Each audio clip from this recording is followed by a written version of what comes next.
Hoş geldin. Sen mi geldin?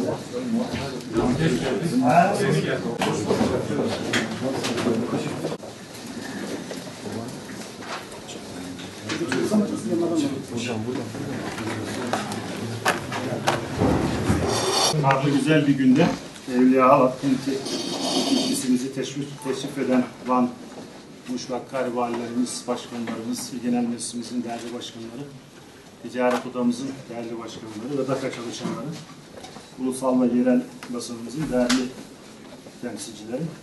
Hepiniz toplantımıza hoş geldiniz. Malumunuz olduğu üzere 1 Ocak 2014'ten itibaren Bitlis vilayeti olarak DAKA Yönetim Kurulu Başkanlığı'nı üstlenmiş durumdayız.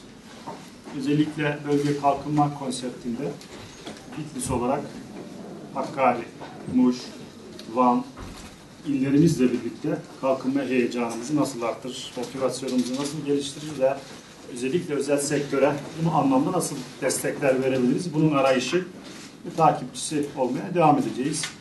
Ben tekrar talihinize hoş geldiniz diyorum. Sevgi ve saygılar sunuyorum. Basın mensubu arkadaşlarımıza da ilgilerinden dolayı müteşekkirim.